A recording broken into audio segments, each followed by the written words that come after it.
I think that's my cue. Good morning. Thank you, David. Thank you, Maria, for stepping in as prac of the day. This isn't her normal weekend, but she stepped in so I can just be here in this capacity. I'm glad you're all here this morning.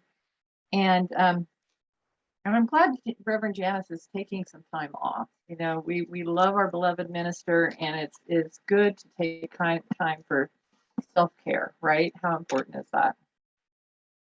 So about a month ago, she sent me an email asking, telling me that she was working on the April topics and did I know what I wanted to talk about? And she reminded me that she had mentioned that April is generally rebirth month. And in the past, and again, I made a list of rewords because these are something that I love just meditating on rewords, like we are reminded. Some of my words are, I talked at rebirth because that is what we are celebrating with Easter next week as we move into, in Christian traditions, Holy Week this week. We have remember, we have renewal, review, reinvent, revision, reincarnate, rejoice, release, revision, responsibility. The list can go on. You know what I'm getting at. So one of my favorites is recognize, recognize, cognize, meaning to perceive, know, or become aware of. We recognize that we already know something. And yesterday's Insight Timer quote, as I was sitting down to, find my space before I really started writing my thoughts on this, said mindfulness has never met a cognition it didn't like. I thought that was very timely. So I made this rewords in the past, thinking it would be fun to do a talk around them. And the other talk that I've been playing with over time is the prodigal son parable. And I realized it's a perfect story to talk about remembering and returning. So the prodigal son parable is one of my favorite meditations, and Ernest Holmes' writing fills about 12 pages in our Science of Mind textbook. And while I'm sure we're all familiar with the story, I started looking at the deeper meanings after taking the Bible wisdom class at CSL Bakersfield after I moved there. In his introduction to his book, Learn to Live, a New Thought Interpretation of Parables, Irvin Steele writes about parables, and my class is this. A parable is a form of writing that tells a story about common everyday things within the range of every individual's experience, and at the same time draws a subtle analogy between the ordinary facts of the story and the deeper meaning which lies parallel to the facts. In every real parable, you have two stories. One is literal, the other figurative. They lie right alongside each other, and one suggests the other. One is evident and obvious, the other induced by thinking upon the first. So today's talk is about remembering and returning, and based on Luke chapter 11:15, and it's really titled The Parable of the Lost Son, and I also find it as the parable of the two sons. So I'm going to go ahead and read that just so that we're all fresh on this particular story. There was a man who had two sons. The younger one said to his father, "Father, give me my share of the estate." So he divided the property between him. Not long after that, the younger son got together all he had, set off for a distant country, and there squandered his wealth in wild living. After he had spent everything, there was a severe famine in the whole land, and he began to be in need. So he went and hired himself out to a citizen of that country, who sent him to his fields to feed the pigs. He longed to fill his stomach with the pods that the pigs were eating, but no one gave him anything. When he came to himself, or in some translations, when he came to his senses, he said, "How many of my father's hired servants have food to spare, and here I am starving to death? I will set out and go back to my father and say to him, 'Father, I have sinned against heaven and against you. I am no longer worthy to be called your son. Make me like one of your hired servants.'" And so he got up and went back to his father. But while he was still a long way off, his father saw him and was filled with compassion for him. He ran to his son, threw his arms around him, and kissed him. The son said to him, "Father, I have sinned against heaven and against you. I am no longer worthy to be called your son." But the father said to his servants, "Quick, bring the best robe and put it on him. Put a ring on his finger and sandals on his feet. Bring the fatted calf and kill it. Let's have a feast and celebrate. For this son of mine was dead and is alive again. He was lost and is found." And so they began to celebrate. Meanwhile, the older son was in the field. When he came near the house, he heard music and dancing. So he called to one of the servants and asked him what was going on. "Your brother has come home," he replied, "and your father has killed the fatted calf because he has him back safe and sound."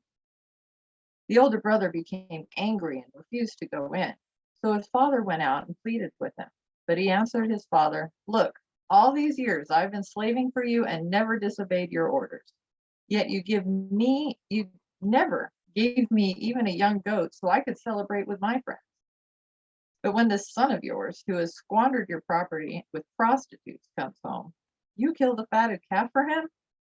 "My son," the father said, "you are always with me and everything I have is yours. But we had to celebrate and be glad because this brother of yours was dead and is alive again. He was lost and is found." So there's a lot to unpack in this story, and I'm going to gloss over kind of some of the highlights. We're not going to get into all of it, or we could be here all morning. But with the Father is that God, universal spirit, intelligence, source, unlimited abundance. And the two sons represents choice. For Holmes, it's primarily that choice to stay put or go out into the world and explore. Steele expands on that choice and also says that it's a duality between the physical and spiritual, visible and invisible, the ins, the outs, the ups and downs of life. Steele also says that the older son represents our natural mind, how we navigate our daily world, our commitments and our agreements. I see it as sort of our ego, that part of us that keeps us safe and stuck at home doing what is expected, working hard, and waiting for a future reward. The younger son is adventurous. He's the risk taker, that which is restless and idealistic and not satisfied with the status quo. In order to change, we have to leave the safety of whatever it is we are resting in as home. We ask for our inheritance. It's freely given. And this inheritance is our life. And just as the Father freely divides his property between his sons to do with as they will, Spirit has no judgment about how we spend our lives. This is Maggie's tale. Anyone in recovery is familiar with having to hit bottom to make any sort of significant change. This is played out in the younger brother going off and living a riotous life, spending his inheritance until he finds himself in famine, hungry, alone, finally hiring himself out and feeding pigs. And as a Jewish person of the time, pigs are very unclean animals. So for Jesus to use that as an example, we know that the younger son has really hit a bottom. The son is hungry and he notices that the pigs are eating better than he is. And I've noticed this in my own life, and not only in my recovery, but my life journey in general. Growing up, our family didn't really practice any religion. I never went to church. And I believed God was something out there, busy with keeping the planet spinning and had no time for little old me. This is the beginning of my separation. Drugs and alcohol were my riotous living until eventually leading to virtual homelessness.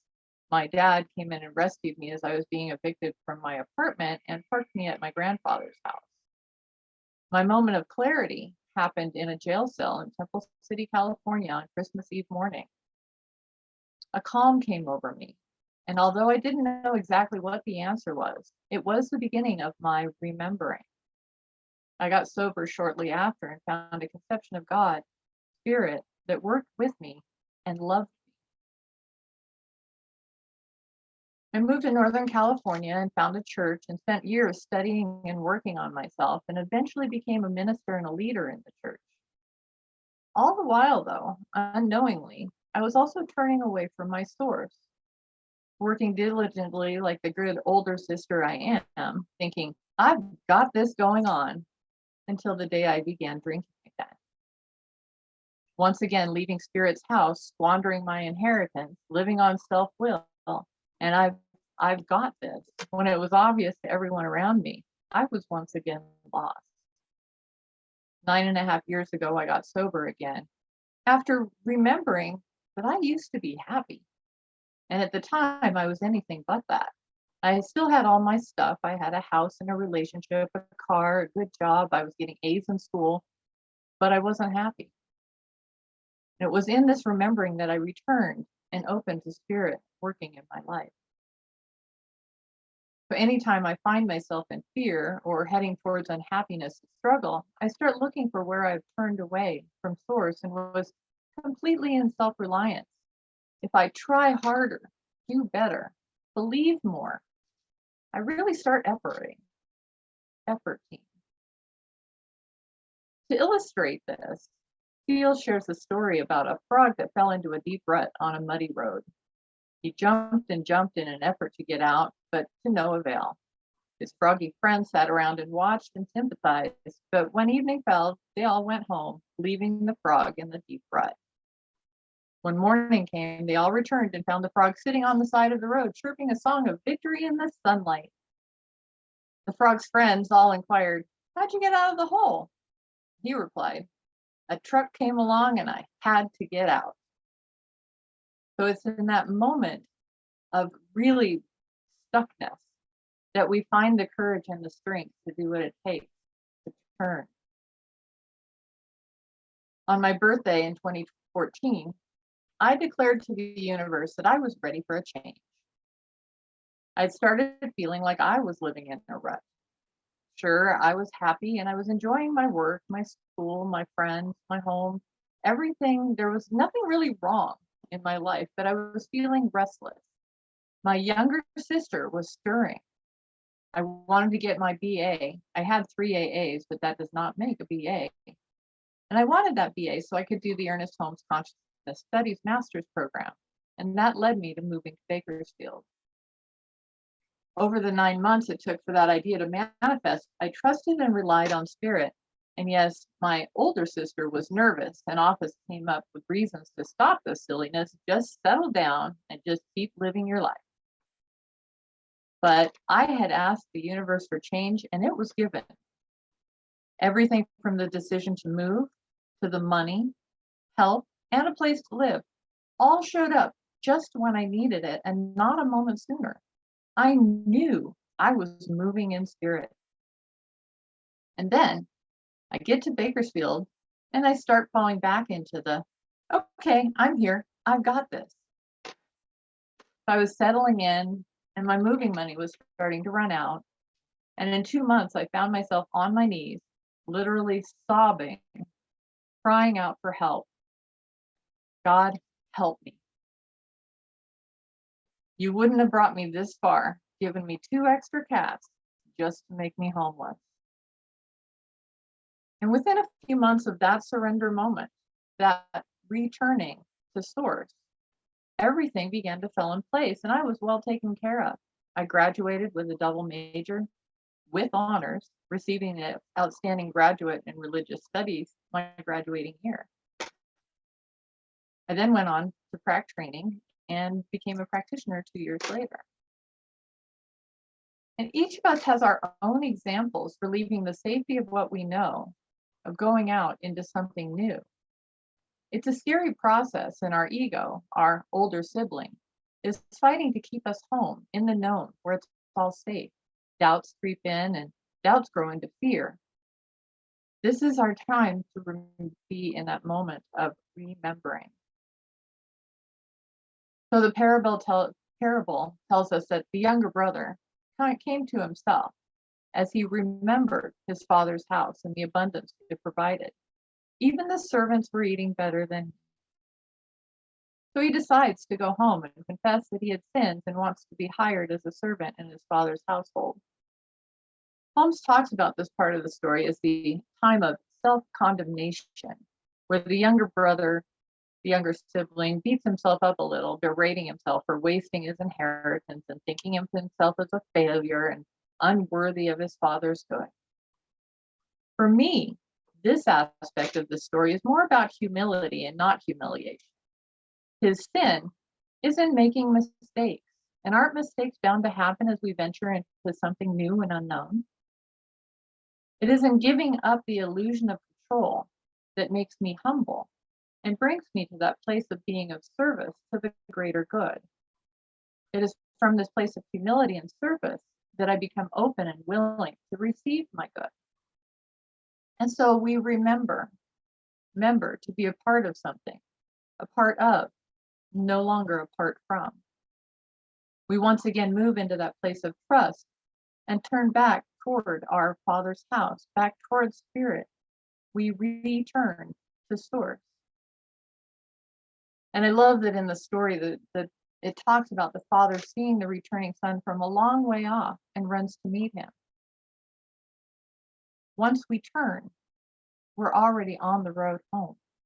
And since Spirit is never separate, it is in that moment of turning towards, of returning, because we do this again and again in our lives. Spirit is already there to embrace us. Not only does Spirit embrace us, but like the younger brother, we are embraced. We are given the best robe. It's seamless and represents wholeness. We're given a ring for our finger. That's unity, the circles and cycles. We're given shoes to walk our path. And we are given our inheritance. We are provided everything we need, and we are celebrated. But what of the older brother? So often the focus of this story is on the prodigal son, the journey, the leaving, the suffering, the remembering, and returning. He who was lost has been found. But what of that older brother who stayed home fulfilling his duties and is sort of an afterthought in the story? When I took that Bible wisdom class, the older brother became the focus for my consideration. I've lived that younger brother going out, spending my inheritance, hitting a bottom, coming back. But the older brother sees it as, yeah, he's back. He's a waste. He spent his inheritance. Why are we celebrating him? The older brother's in resentment. He continues, I've been here all along, doing my duty, my obligations, my jobs. Where's my goat so I can party with my friends? There's an expectation of reward. And he's living in lack, despite the fact that he received his inheritance at the same time as his younger brother, and that he's living and working with his father. He never avails himself of the wealth of all around him. He is so busy being in his obligation and his duty. And isn't this, all of this, what the younger brother is leaving home to avoid? Resentment, expectation, obligation, and duty. He wants to enjoy his life. So how often do we forget that our Father's inheritance, our good, is available to us all the time? We don't need to go to that dark night of the soul, that bottom, to have an aha moment that precedes change. The father at the end of the story goes out to invite the older brother to the party.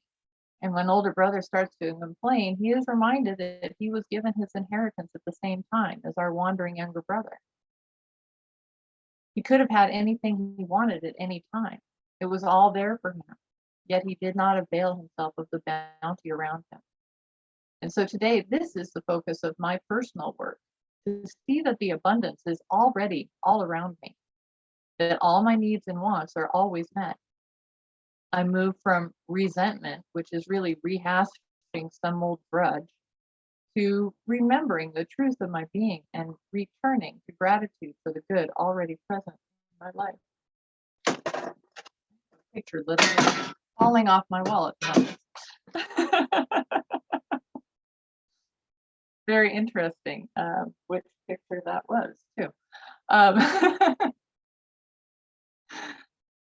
So, heading towards our conclusion, Ernest Holmes prefaces his discussion of the parable. Yes, let's put the cat over there too. These distractions, this home thing, I'll be so happy when we're in our place. So Ernest Holmes prefaces his discussion of our parable by saying that the parable of the prodigal son constitutes one of the greatest spiritual lessons in the history of religious education. It shows that God turns to us as we turn to God. There is a reciprocal action between the universal and individual mind. The Spirit is ready to help us whenever we turn to it. The love of God is the divine givingness, the eternal outpouring of Spirit through its creation. The law of God is the law of cause and effect, which says that we can have only what we take. Since this taking is a mental and spiritual as well as physical act, we can take only that to which we are receptive. Jesus taught that it is done unto us as we really believe. The thought is ever father to the act. And so today, I invite you to celebrate your younger self, to celebrate the courage of going out into the world, of making mistakes, of forgetting, only to remember and return to source, and to embrace your older self, to forgive the forgetting, that abundance is good and good is always and always at hand. One of my favorite quotes is, "It's God's good pleasure to give us the kingdom of heaven." And so today I say yes and accept my good, and may you do the same.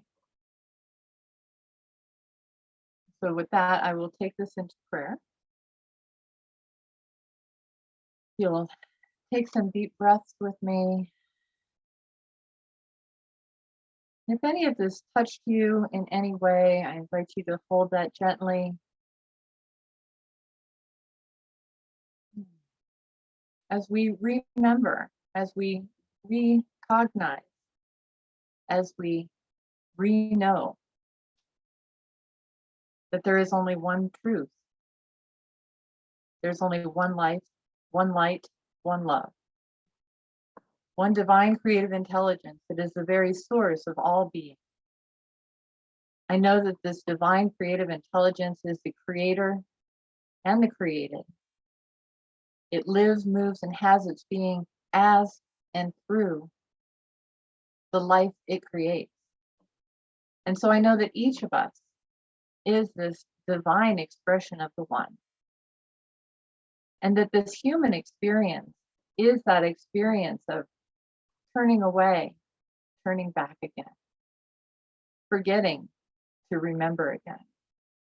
All in a divine cycle of growth and expansion and deeper awareness and knowing of the truth of our very being, that we are divine, that we are perfect, whole, and complete, that we are abundant health, wealth, happiness, that our inheritance has already been given. It is up to us to receive it, to accept it, to say yes to it. Knowing that this inheritance is meant to be of service, not only to ourselves, but to the world. That we come to our Father's house, our Spirit's house, that house that lives within, with humility, knowing that this higher knowing really is the source of our being. We move from that kingdom to awareness of by me, to that place of through me. And we just know that all of our actions are in service to our highest good, which is the good of all. And so as we are accepting this place of and beingness of the light in the world, I send this love out around the world, that each of us radiates the truth of our being. That this radiation of truth, this light, this love, this peace, touches all on the planet, and particularly anywhere where there is conflict. My prayer lately has been that Russia, that Putin has that opening in his heart, withdraws, and makes whatever amends is necessary. that the Ukrainians are safe and sovereign, just as each of us are safe and sovereign in our own land. And so I just breathe this in, knowing that God is everywhere, everyone present. So I know that everything, despite appearances, is always good. And we are all returning home. And we are all, to borrow someone else's, Reverend Steph often says, we are all walking each other home. And so as we hold each other's hands, we know it's good. And I am grateful. And it's from this gratitude that I know that this word is already done. As it is spoken, it is done. So I let it go and I let it be. And so it is.